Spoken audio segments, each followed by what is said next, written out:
Okay, let's give you guys some more practice. So let's just say the value of your bike is inversely proportional to its age, meaning that as the age of your bike goes up, the value of your bike goes down. It's that kind of a relationship. Okay, so given well, let's just assume that's the case. As the age goes up, the value goes down. Okay, so when the bike is a year old, it was sold for $200. Question one is find out the value of the bike after 6 years. Okay, and question two is find out how many years it will be when the value of the bike is less than $50. Okay, well, when you're told that one thing is inversely proportional to another thing, inside your mind, remember to jump to this kind of a graph. Okay, so here it would be age, here it would be value of your bike here. So as the age goes up, the value goes down. Okay, so yeah, so given this kind of a relationship here, visualize this graph inside your mind, and also visualize y equals a certain constant over x. Okay, so once you've got once you've got your equation here, you can answer a lot of questions. Okay, well anyway, do what you have to do. Answer questions 1 and 2. Okay, so press pause and have a go. Okay, so when you're told that the value of the value is inversely proportional to age, then you should visualize something like this inside your mind. Okay, well, whenever you're told that one thing is inversely proportional to another thing, you will in effect get a whole family of of well, the graph will look something like this. You see, this situation here your this situation here, there will be a certain k that represents this situation here, and this graph here, this line here, there will be another k that represents this situation. Well, we've got to establish which value of k represents our current situation. Okay, so our current situation is this here. When it was a year old, it was sold for $200. So from that, we can work out our value of k. It could be any of the three here. We don't know. Well, when you're told that something is inversely proportional to another thing, visualize this graph here inside your mind, and also visualize this y equals a certain constant over x. Okay, and then well, here we've given when a bike was a year old, it was sold for $200. So from that, we can find out our value of k.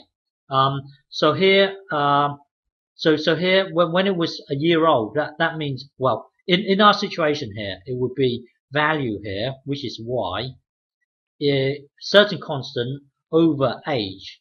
Now we're told that when age is 1, because of this thing here, when it was a year old, it was sold for 200.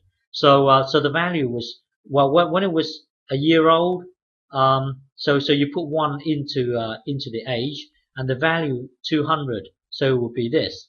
So now it's just a matter of finding out k. So, well, you can times both sides by 1. So basically k equals 200.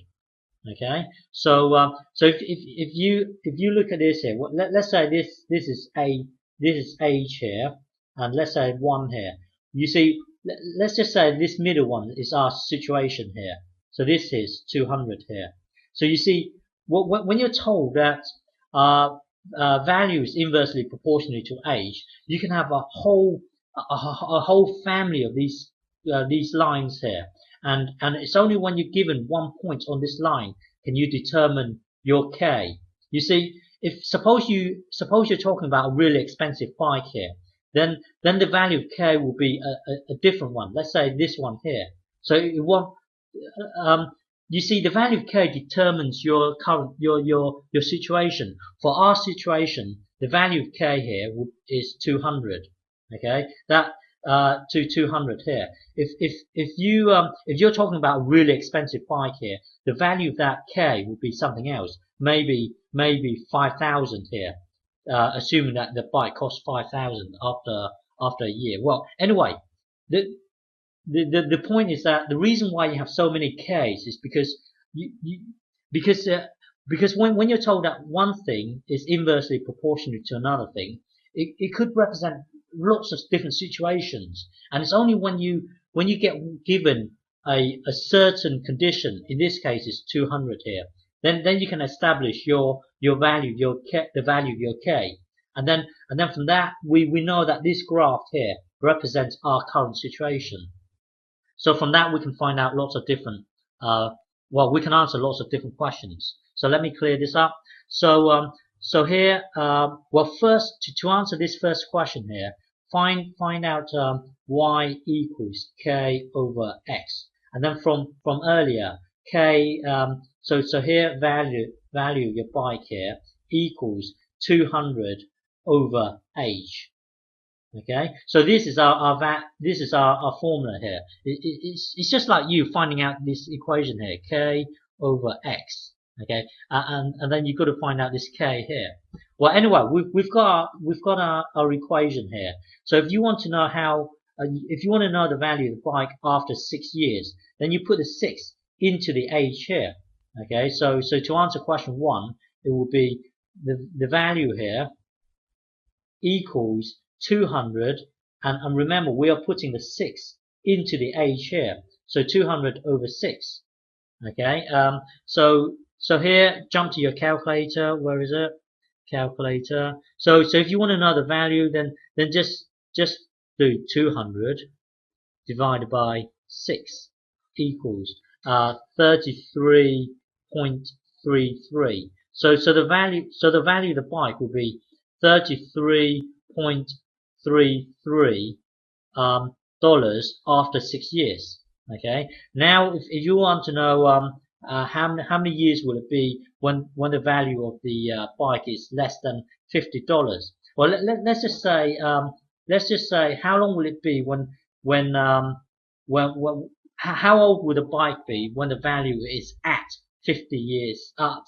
It's at $50. So you put this 50 into the y here, if you like, and then work backwards to find out the age. Okay, so hang on. So here, so put the $50 into the value here. So it will be 50 equals 200 over the age, and we've got to work backwards to find out the age. Okay, so now times both sides by let's just say x for the time being.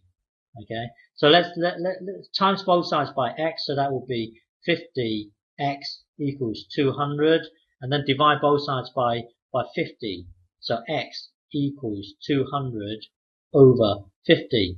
Okay, so this here cancels out, and then so it's really 20 divided by 5, or 20 divided by 5 equals 4. So you see, exactly when x is 4 years old, exactly, then the value is 50. But you see, a microsecond after year 4, then the value will be less than 50. Okay.